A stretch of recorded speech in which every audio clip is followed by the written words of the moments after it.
back to the Remote No Pressure podcast. It's great to be back. Yeah, it's good to be back. Bill, how are you liking your new toys, dude? This is pretty fun. This is something it's something more interactive. I'm playing with the sound and Yeah, it's great. It's been great to be back here in the new studio. What's awesome is we do have some live events coming up here that we're planning for. So, fire. Do you like that? We're planning fire. We're planning fire? Fire? We're planning fire? Is that what we're doing? No, but you can go to remotenopressure.com and be sure to follow us, sign up for our mailing list. Mm-hmm. But yeah, we have a new studio space here, which is really nice as we start preparing to go live and as things start to open up again. So It's been a little crazy. This goes out to all of our beer lovers, true beer lovers. Know the names, and I'm not talking about your local spaceship fruity IPA. I'm talking about the names. In the competitive beer landscape, two-hearted drunken monks, Pliny elders, and grapefruit space time machines all agree that there's a new name in town. Not a new sheriff, but it's a new name. It's the International Beer Challenge Award winner of 2020. It's Bend, Oregon's Craft Beer Award winner in 2020 and one of the top-selling beers in Whole Foods as we speak. This unbelievable IPA only has 70 calories, and drum roll, please. Oh, jeez. That sounds it's not. Yeah, it's non-alcoholic. It's not alcoholic. Oh no, it's what is that? Christmas Vacation. Joy to the.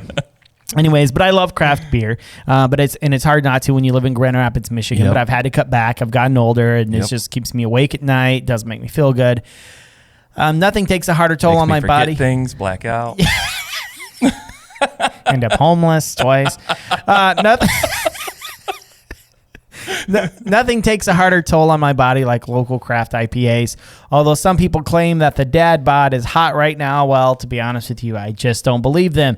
Athletic Brewing's Run Wild IPA is a non-alcoholic, fully brewed, not diluted, non-alcoholic, low-calorie, award-winning IPA. Award is bold right there, so I had to go, award! Award-winning IPA. You can have this beer or any of their brews shipped directly to your doorstep and save 20% with your discount code BEERMONEY20. Again, athleticbrewing.com, BEERMONEY20. Directly to your doorstep, except in Michigan. In Michigan, which is really weird because it's not alcoholic. I blame Whitmer. Everything's Whitmer's fault. Lock it down. But it's non-alcoholic. Please. No, too bad. It's not going anywhere. But you can have it delivered, or you can go to, if you're in Grand Rapids, Harvest Health, or Whole Foods carries it as well. Athletic Brewing, they also contribute, over $300,000 in 2020 to restoration of different trails, and they really do a lot for the community, for who we are. And I will be very honest with you. Last week, we opened up the Athletic Brewing for the first time. First time I've ever drank this non-alcoholic brew. And I was a little nervous, Bill, coming on, because I'm like, it's not alcoholic. I got to work later. Am I going to want to stop drinking this? Do I just call it a day at like 7 in the morning? I don't know. Right. Yeah, it's kind of weird. And it ended up tasting super delicious. And I actually have one right here, this Run Wild IPA, sweet can, sweet design. I have ours in our remote no pressure mug, keeping it cooler. And keeps your coffee warmer. Mm-hmm. It does neither, but we say that because we are the home of. Don't say that now. Nobody's gonna want it. Yeah, it's true. Unless they would just want some sweet swag from us. Sweet swag. You can go to remotenopressure.com for that. Yeah, we have T-shirts. We have decals. Can't quite see it on my camera there. Oh, that's different than the drum roll. In here. Luckily, the nips are below the camera line too. All right. And see, this is. I know there's a lot of people out there listening, and they're just driving, and you're like, okay, I'm going to go to the YouTube later and subscribe. But go to the YouTube and subscribe because you're not going to see nips like Bill's on other channels.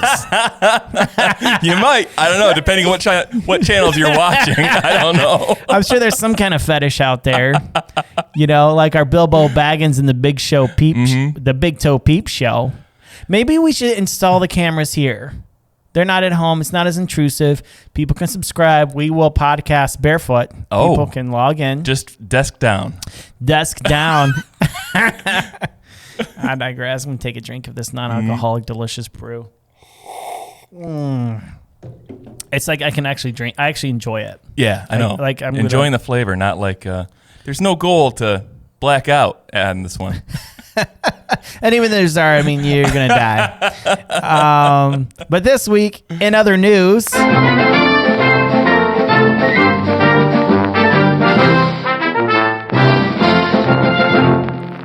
man allegedly hid from coronavirus, and authorities in Chicago's airport for 3 months. He hid from the virus and authorities? And authorities. Oh, my gosh. And authorities on the virus. Whoa, Fauci? Man allegedly hid from coronavirus and authorities in Chicago airport for 3 months. A California man was arrested Saturday and accused of hiding in a restricted area of Chicago O'Hare's International Airport for 3 months.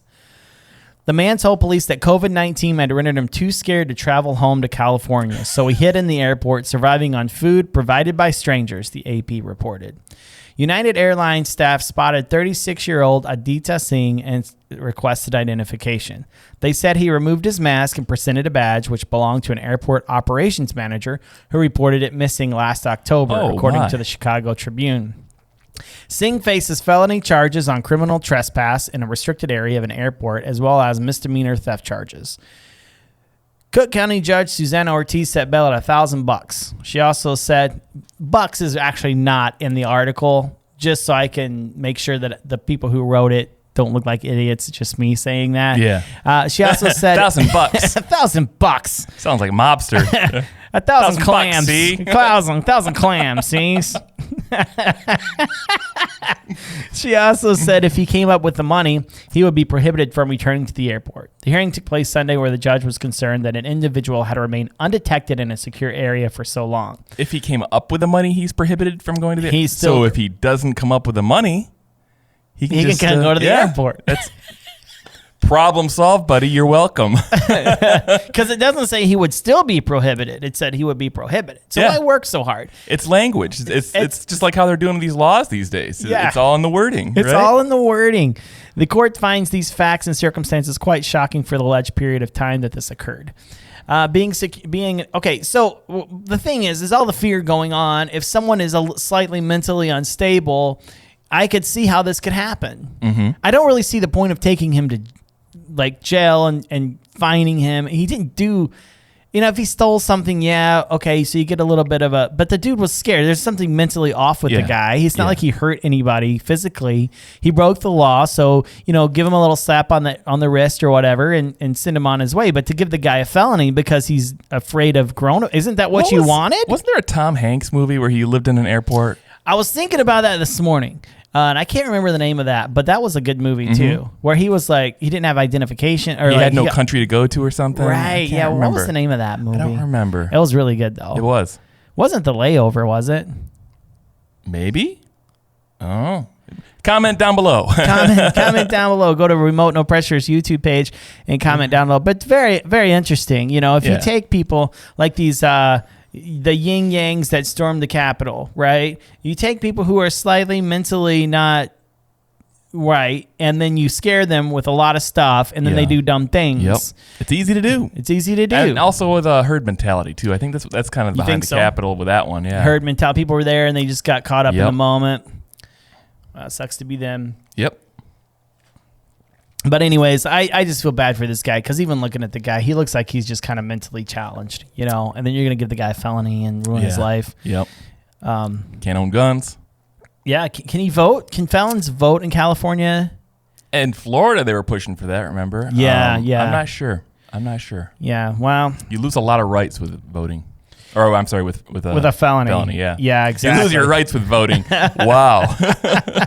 That could be prophetic there. We'll see. Well, this week on the Remote No Pressure podcast, we're going to continue with our Michigan crew here, a Michigan series. But this week, Michigander Drew YoungDyke of the National Wildlife Federation joins us to talk about how he's strategizing with the new administration to help protect and restore our waters and to stop Asian carp. They got to be stopped. Yep. Welcome. The time has come. Welcome to the podcast. Let's light the fire.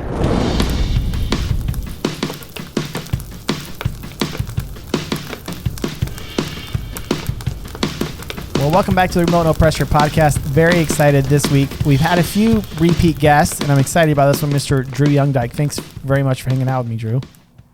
Thank you, Jeff. I really appreciate you I really appreciate you bringing me back on. Yeah. You told me that, is it okay for me to drink a cider? And then you start slurring your words. I shouldn't have agreed to the terms of these conditions. You know what it is I've been like a month since I've actually hosted my own podcast, and I'm totally out of practice with having to speak in complete sentences. Yeah, and you got a great studio there in your garage too. It's very acoustically sound for podcasting. I don't know why you stopped podcasting. I actually have a really great home office setup, but my home office happens to be the room next door to my son's room. My son is a month shy of 2 years old, and he goes to bed right about now. Yeah. So you gotta get out of the house when you're doing anything if your kid's sleeping, because my kid never slept. And it's really cool to see the pictures too, because I don't know if your wife had a baby yet. You have a boy, right? We do. We have a boy. His name is Noah. He's kind of a perfect mix of the two of us, but he gets all his cool parts from me. Well, I see you taking him fishing. I see you, and I remember it was April Vokey that asked me about kids, because I think she recently had a baby too, and she was on the podcast. And I was like, she goes, what would you do? Would you take your kids fishing? I'm like, no, I would never take my babies fishing. But then I'm like, I feel like an idiot because all my friends are taking their babies fishing. I see you taking your babies out, and it's like, anyways, what a dumb answer. Why did I answer that? April Vokey. And I'm like, I don't know. He's totally changed my complete outlook on outdoor recreation. I feel like my motivation for doing it is just different than it was before. And I'm sure I'll get back to maybe where you're at as he grows up and gets older. Yeah. But, before he was born, I was all about being the most hardcore backcountry hunter in Michigan. Mm-hmm. And now it's just more about what can I do with him on my back in a backpack, whether it's skiing in the local park or just taking him down to the nearest river. Understanding that he has a much shorter attention span than the type of outing I do on my own. And, if we happen to catch a bluegill, that's the highlight. There's kind of no pressure with feeling like I have to catch a fish worthy of my monetary investment in my equipment. Right. It just becomes, if I can get literally anything wiggling on this line, he will beam from ear to ear, and that will make the trip worth it. Yeah, that's amazing. That's really cool. It's really cool to see him kind of growing up via Facebook, and because we don't talk too much offline, so it's kind of cool to see that and kind of keep in touch with people. But one of the reasons that I reached out to you this week, because I can literally talk about your writing. You write for different magazines. You do a lot of stuff, Drew. You're very active in the community. So I could ask you a million questions, but really one of the main reasons that I called you about is the National Wildlife Federation releases a unifying Great Lakes regional agenda for Congress. And if you're on our YouTube channel or listening on the podcast, you can click on the link below to check that out, the one that Drew shared. So can you tell us a little bit about what's going on? We got a new administration. I don't know if that changes anything with the Asian carp, but what's going on with you guys in Congress?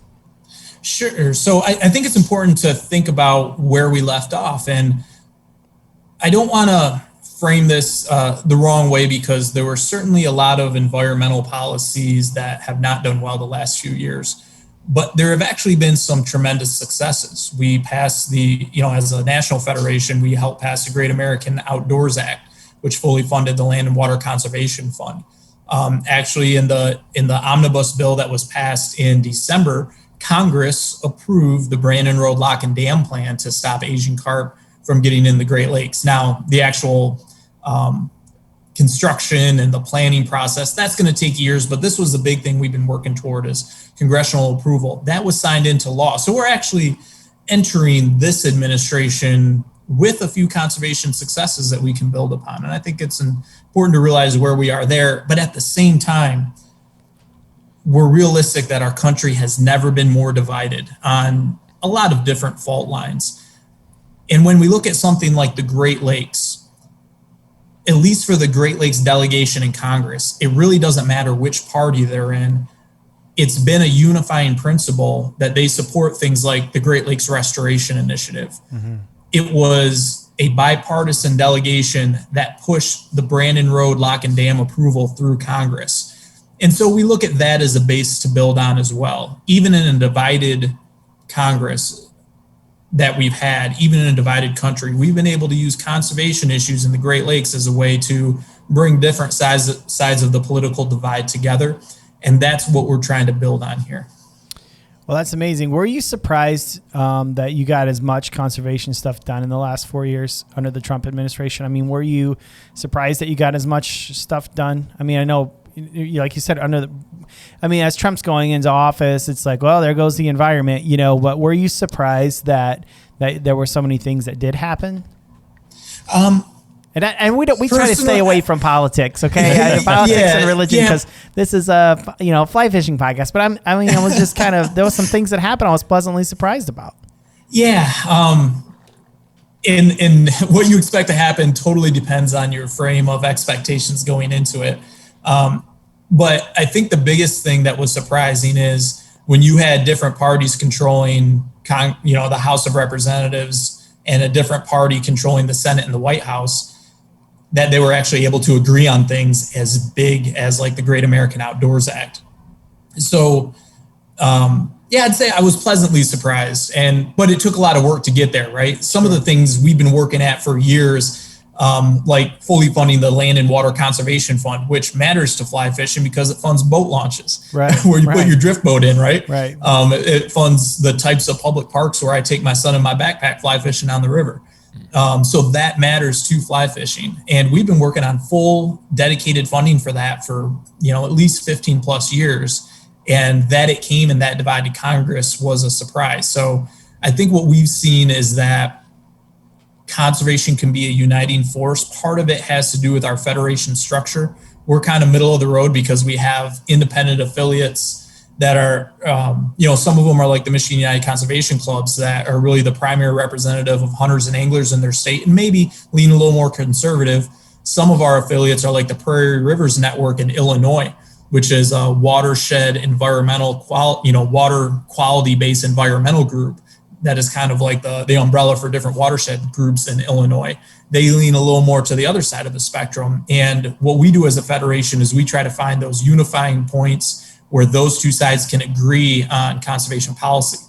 This is actually our 85th anniversary or 85th birthday as an organization. Wow. So bringing those two sides of the conservation world together to find common ground is something we've been doing for 85 years. Wow. And so it's a little bit of a surprise that some of those things happened during this most recent administration with the divided Congress. But it's not a surprise in the fact that that's always our goal as a federation of the way that we've been doing work and the way we try to get things done anyways.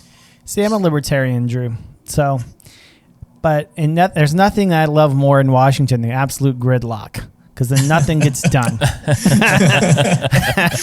I like it coming to a screeching halt. But I like you said, it is a bipartisan thing. I mean, it's easy to support because we all want that. It's something that we do want. We want to be able to put our drift boat in, and we want clean water. I mean, clean water is such a huge thing, even with our infrastructure right now, drinking water. And, what was it? Nestle, and they're pulling all the water out. There's a lot of things that, no matter what side of the aisle you're on, we can come to an agreement. And we are divided as a nation politically, but it is really cool to see this. Like, okay, I don't care what side you're on. We do agree on this, and that there's very few things that we can agree on these days. So right. That's very cool. Yeah, and the first priority we have right up front and center, and this is kind of the thing. Remember, this is coming out of, by the way, our Great Lakes Regional Center where I work out of. We're based in Ann Arbor, but we cover the states of Ohio, Illinois, Indiana, Wisconsin, Minnesota, and Michigan. So we're really focused on Great Lakes protection.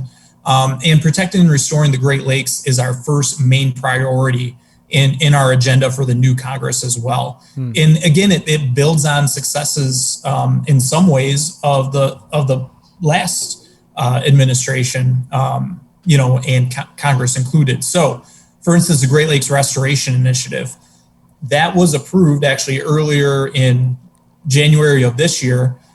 The Great Lakes Restoration Initiative Act of 2019 was actually signed into law finally in January 2021. What that did was takes the existing $300 million appropriation for the Great Lakes restoration. And it sets a timetable of raising that to its original fully authorized amount of $475 million over the course of 5 years. Now, because this has been underfunded actually to what it was authorized to be for years, one of the things we're calling for in this is actually, let's not wait 5 years to put the funding level where it was always supposed to be. Let's move that up and get those additional projects underway immediately, really, rather than having to wait 5 years before we get up to that level of funding. Right. That's great. And then the second one's safeguarding drinking water. Am I reading those correctly? Yeah, and actually, if you don't mind, I was going to go over just a couple of the major points within each of those sections. Yeah, go for it. Because they're important. So I mentioned the Great Lakes Restoration Initiative, but also under that heading of protecting and restoring the Great Lakes, you have restoring and strengthening clean water protections. You have stopping the spread of invasive species. That includes like our efforts to stop Asian carp, which is a program that I've worked on with this organization since I got here, but in one way or another for a decade now. That's that Brandon Road Lock and Dam approval that I mentioned. That was approved, but we still have to get that built.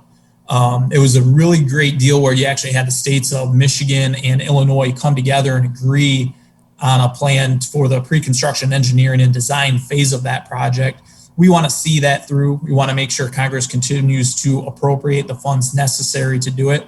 Right now, they actually have it as an 80-20 split, where the federal government is paying 80% of it, but that other 20% of an $830 million project right now would be Illinois' burden to pay that. Well, Illinois, their budget isn't, where that's an easy thing for them to afford, but also Asian carp are a national problem. They're not just a problem in Illinois.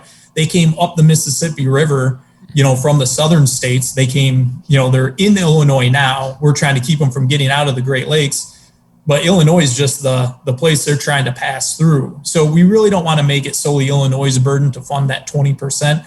So one of the things we're advocating for in this agenda is, look, this is a national problem. It's affecting waters from Tennessee to Minnesota, as far west as the Dakotas. This is a national issue. We ought to fully fund it 100% federal funding to make sure that this project doesn't get stalled because one state's in a tough financial position. Sure.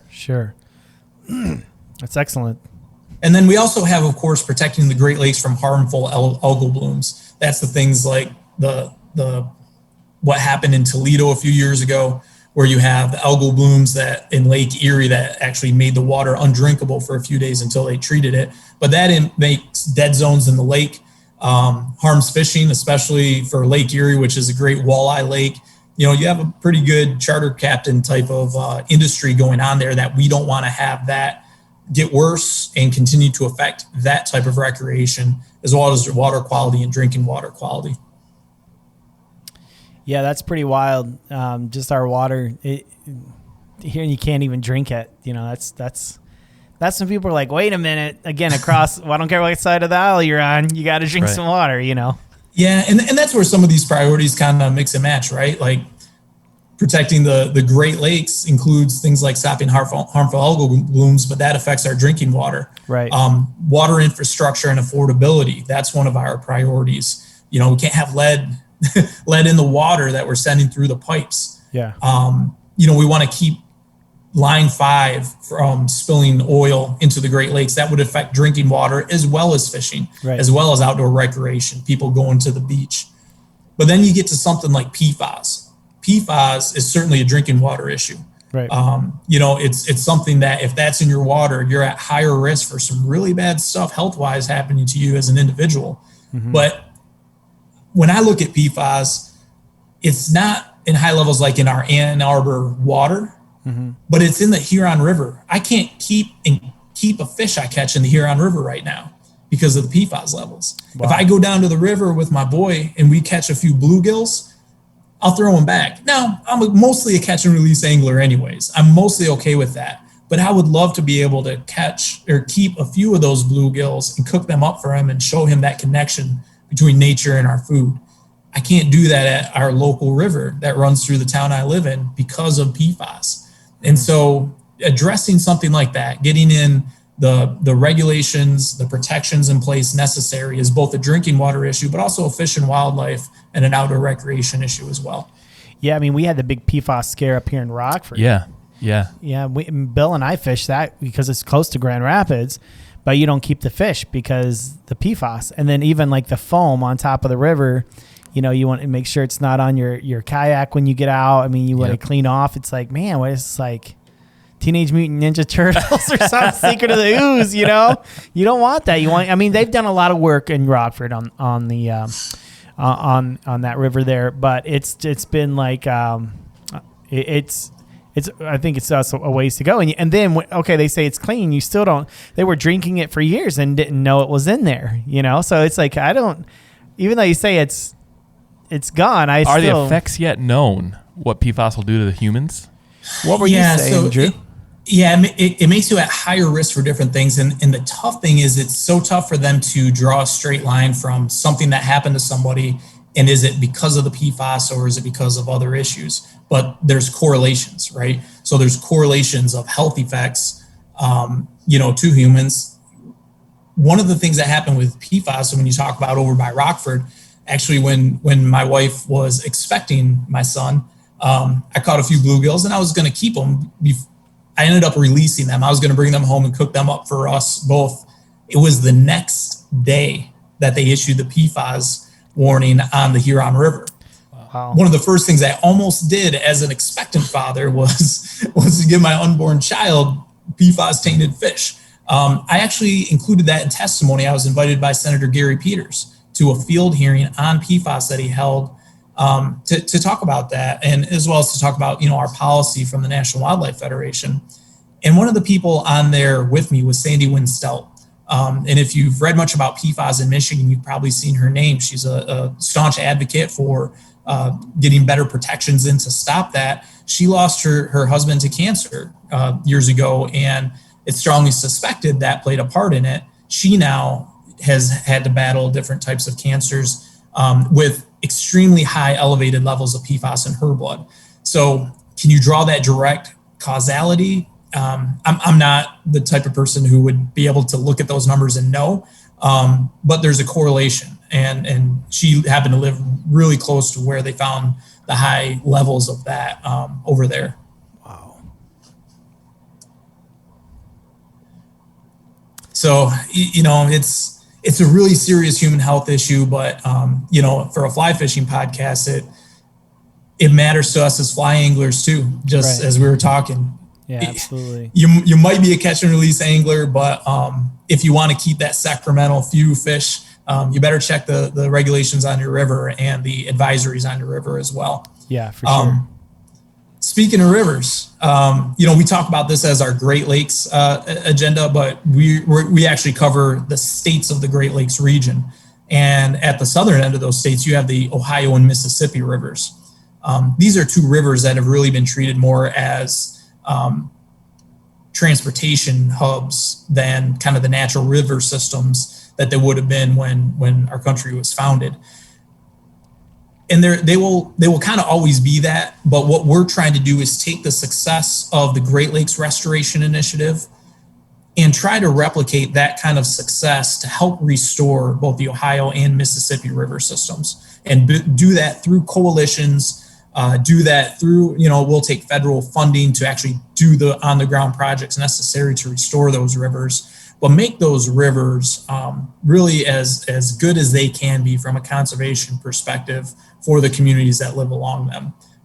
We kind of have a model with the Great Lakes Restoration Initiative, and that's the type of thing that we think can be replicated successfully for our major river systems like the Mississippi and Ohio.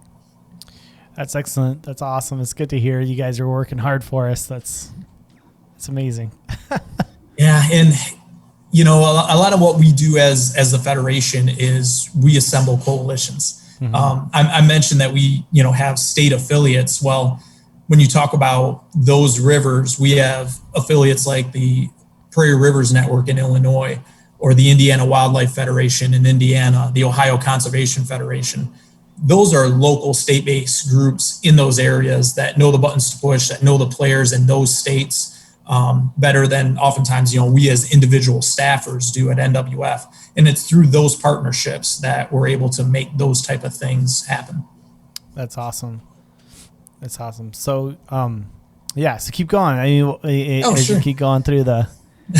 Happy to, yeah. So when you hear about the Wildlife Federation, this next one is kind of probably what comes in your mind when you picture what does the Wildlife Federation do. And this is improving the management of our public lands and wildlife in the Great Lakes region. Number one on that list, I mentioned that we passed, or we're part of the coalition. I never want to say NWF did it alone. We were part of the bigger coalition that helped pass the Great American Outdoors Act. We're going to need that same type of coalition to pass the Recovering America's Wildlife Act. And what this is an idea that was identified in, I think it was 2015, by a blue ribbon panel that included both our CEO, but also people like Johnny Morris of Bass Pro Shops and Jeff Crane of the Sportsman's Foundation. And what this idea would do is fund the conservation of at-risk species, not endangered species, but the most at-risk species so that they don't become endangered. We do a great job in this country of funding game and fish species through our licenses, through Pittman-Robertson Act, through the Dingell-Johnson Act, those excise taxes that go to state fish and wildlife agencies.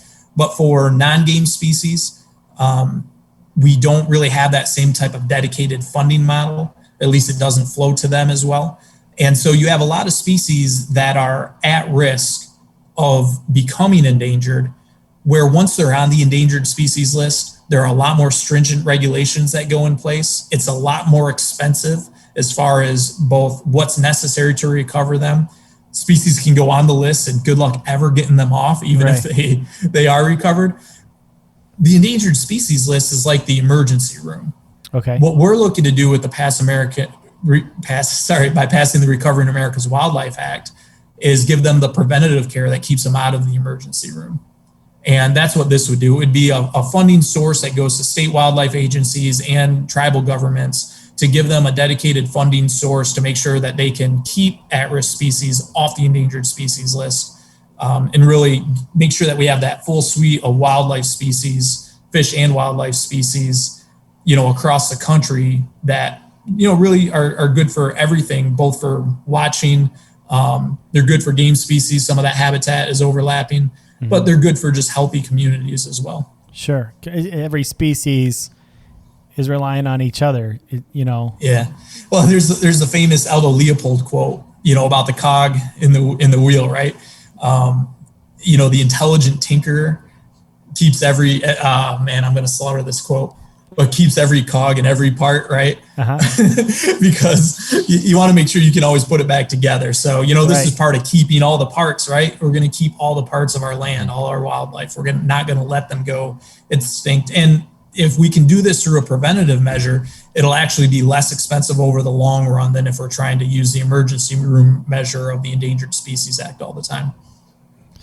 Yeah, that's excellent. Yeah, I'm probably going to get like 4 texts from people that say this is the actual quote. I hope they do. I'm not, what I have on my screen in front of me is our plan. The Aldo Leopold quote is not in the text of that plan. But I will say I think its spirit dominates the plan throughout, right? Yeah, absolutely. Yeah, my copy of San County Almanac is in my home office on the bookshelf, which is inside the warm house next to the room where my boy is sleeping. So that's awesome. Next in our plan as part of the same heading are 2 kind of iconic areas, location-based initiatives. One is supporting and protecting the Boundary Waters Canoe Area Wilderness.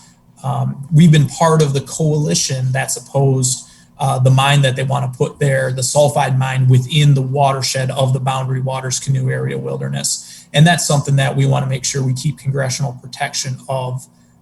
We support the coalition. We're part of that coalition to protect the Boundary Waters from that type of sulfide mining, which has really never been done safely anywhere within a watershed, right? So There are places where we're not anti-mining. I want to make that clear. There are places where mines are appropriate, the right type of mine with the right type of protections. But within the watershed of the Boundary Waters Canoe Area Wilderness is simply not one of those places.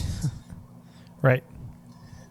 And then next is our Great North Woods. We've actually just launched what we call the Great North Woods Initiative out of our Great Lakes Regional Center. And if you're in Minnesota, Michigan, or Wisconsin, we kind of consider the Great North Woods to be roughly everything north of the 45th parallel. Halfway between the equator and the North Pole. I actually grew up just a few miles north of where that sign was. Where did you grow up at? I grew up in Central Lake, which is in Antrim County. Okay. I know Kaz. Yeah. Yeah, so he's in Boyne City and fishes the Jordan River quite a bit, and I grew up just a little bit north of there. Okay. Wow, I didn't know that. Maybe we talked about that last time. I didn't know you were a Northern Michigan boy. Yeah. There. Well, and of course, a lot of my friends that grew up, kind of question if I really was, even though I spent my first 18 years there, because I'm down here in Ann Arbor now. So. That's awesome. But yeah, I'm a North Woodser. Is what I call it. You can't grow up being a North Woodser and not always be a North Woodser. Bill's from Cadillac area. Cadillac, McBain. Well, Bill's from McBain there. Same place as Jason Meekoff, who works for Backcountry Hunters and Anglers. He's from McBain. How old is Jason? He's not 40, is he? Yeah. Because I'll be 41 in a couple weeks, and I think he's a year younger than me, maybe. Do you know Jason Meekoff? I think I remember him. I think because I was a public school boy. Public school. Yep. And so I'm pretty sure he was also. Yeah. Huh. So this is totally off topic, but fine. My dad was our football coach in Central Lake, and I was his manager growing up. We played McBain in 1991, and it was the year that I was the manager. I remember that game vividly because I was the ball boy, and it was the muddiest game I have ever seen in person. I think we ended up winning 14-12, and I probably slipped and fell down in that mud, running the ball back and forth, trying to keep it dry more times than I can count. And it's just one of those games that sticks out in my mind. That was down there at McBain. So I don't know if you were part of that or in the stands. I was 11 back then. He was 11. Yeah, but we had a good coach the same back age then. as me. Yeah. Yep. Yeah, that was pretty incredible. Yeah, Jason and I talk all the time. We're like, I wish we still kept that game going between Central Lake and McBain, because then we would have played each other. Of course, he was a defensive end. I was a quarterback. That probably wouldn't have turned out well for me.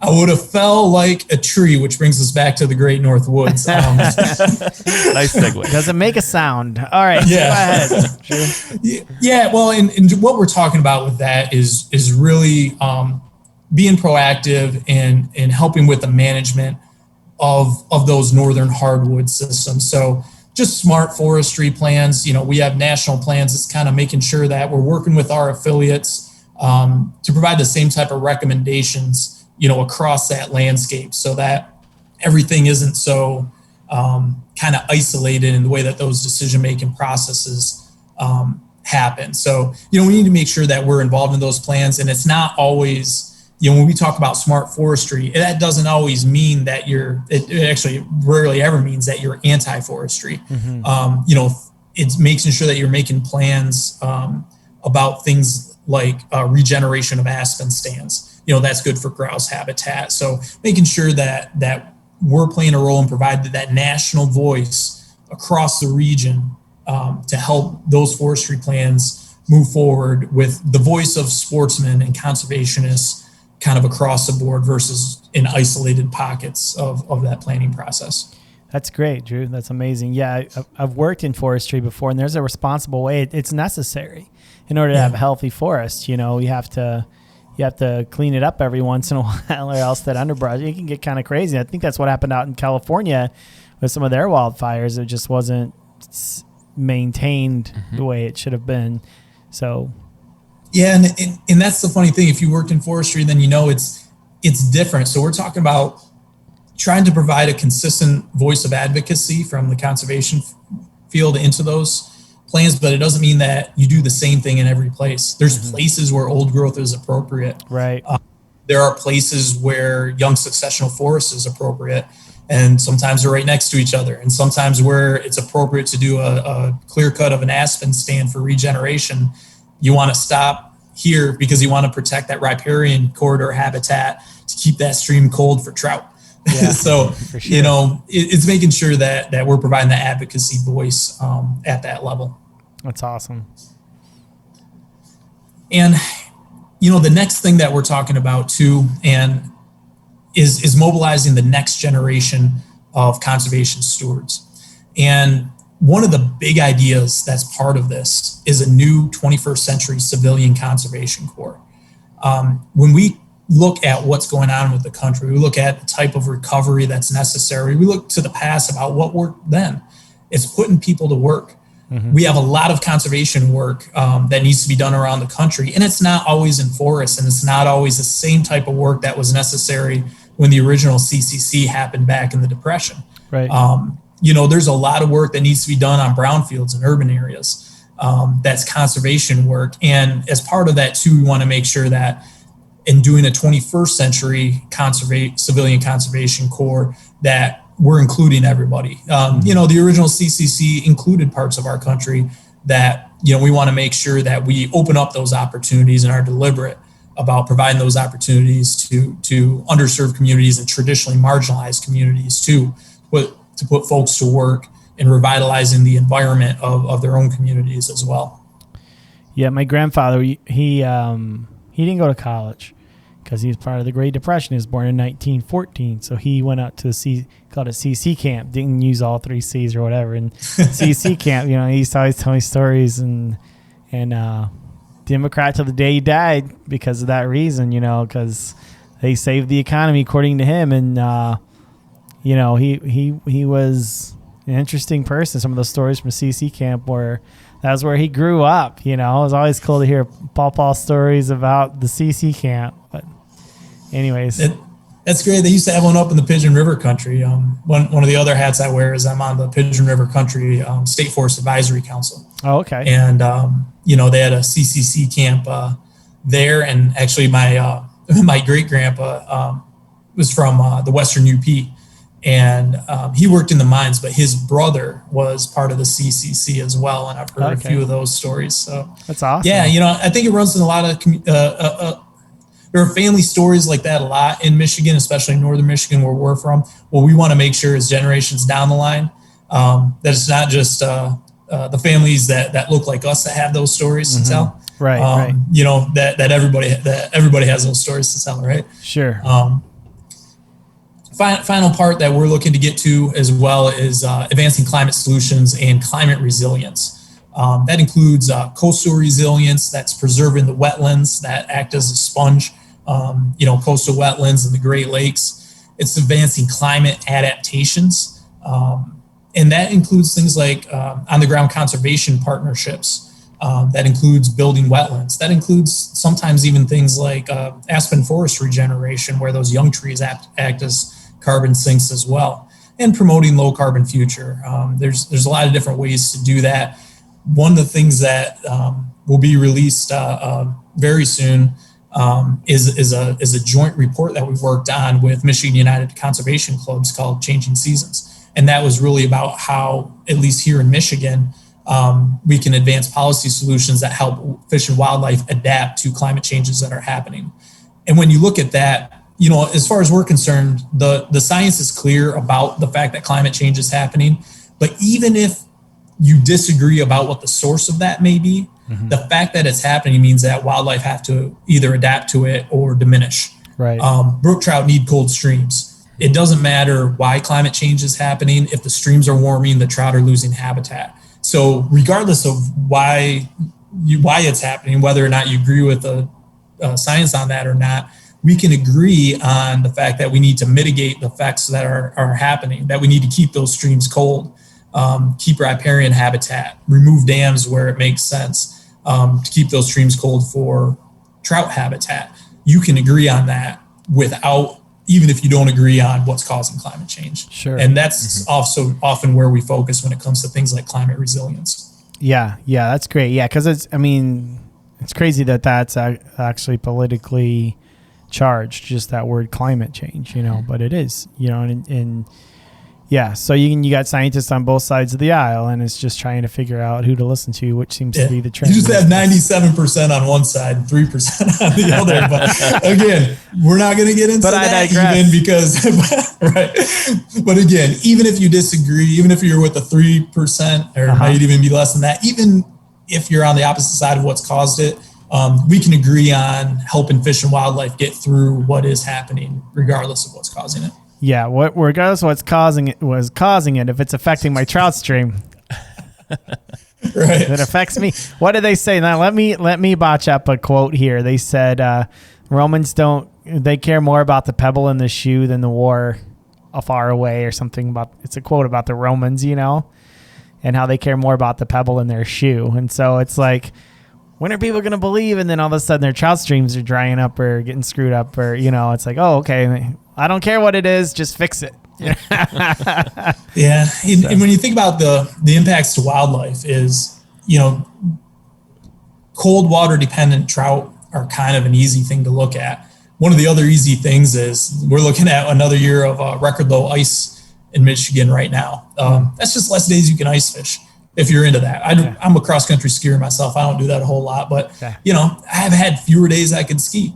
But when it comes to wildlife, the effects of climate change mean that, for instance, the bugs and mosquitoes, the parasites that carry wildlife diseases, come out earlier and stay out later.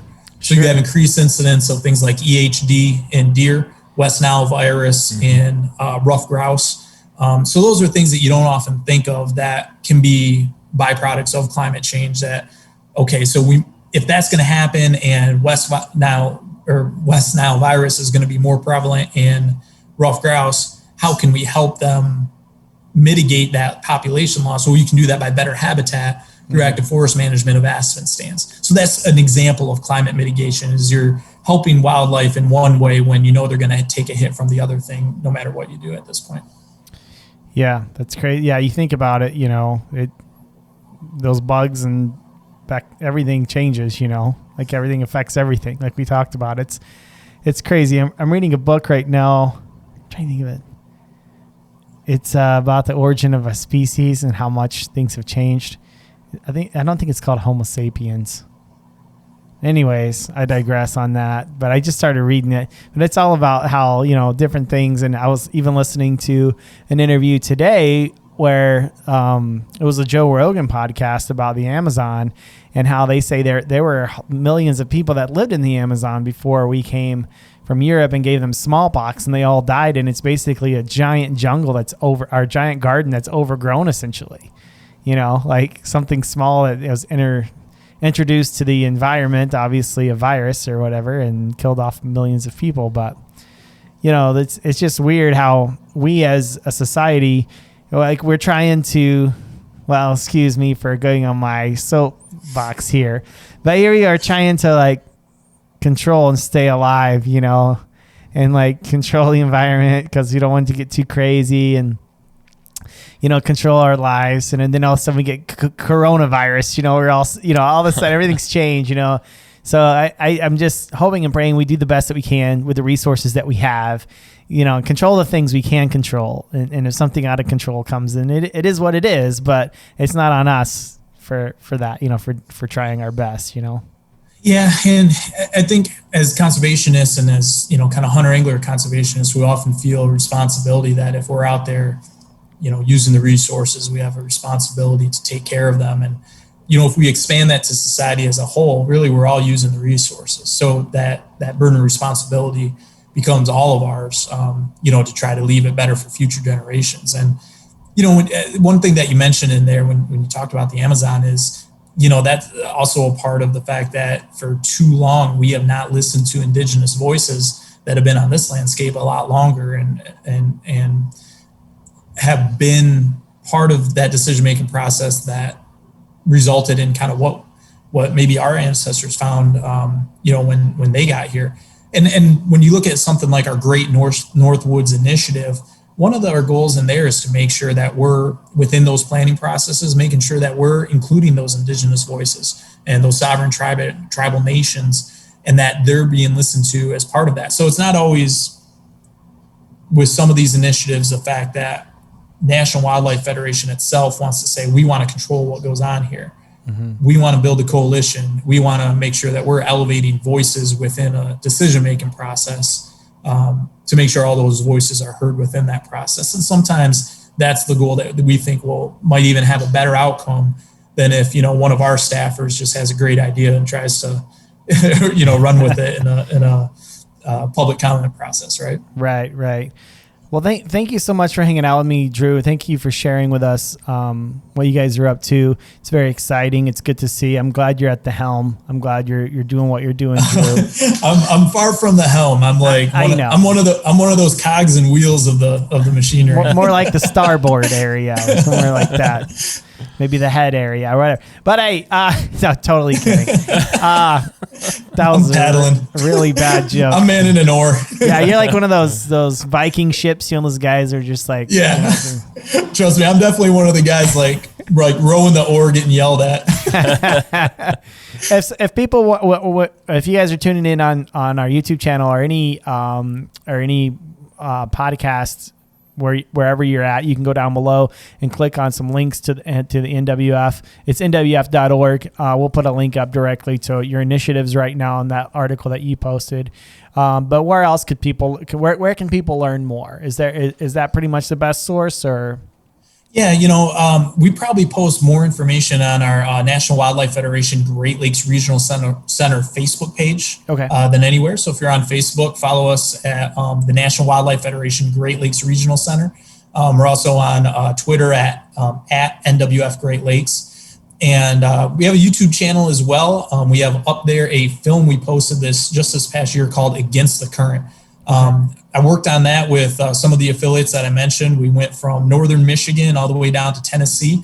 We did that during the pandemic, actually, keeping distance. I didn't stay in a hotel. I was driving everywhere on my own. Jordan Brown from Michigan Out of Doors TV did the filming. He drove separately on his own. I camped out everywhere just on my own from northern Michigan through Indiana to Tennessee. And, what we did is we documented both the impact they could have in places like Sleeping Bear. Actually got to go surfing and try to evaluate what kind of impact they might have on outdoor recreation tourism up there, all the way down to the impact they're already having on Kentucky Lake and Tennessee, and put that together in probably the most wide-ranging Asian carp documentary that's been made, showing that wide geographical range, because we were really trying to show that it is a national problem, not one that's just limited to the threat to the Great Lakes. That's excellent. Yeah, we'll put a link up to that video as well, so people can check that out. Do you guys have a trailer for the video? We do. I'll send you a link for a couple of those. We actually posted them all up, I believe, on our Facebook page. They're also up on the YouTube as well. So yeah, be sure to send that over to us. We'll make sure everyone is able to see that.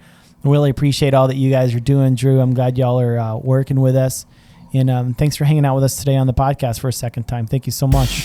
Thank you, Jeff. Thanks for having me on. Yeah, have a great night. Enjoy Noah while he's probably asleep, but have a great night.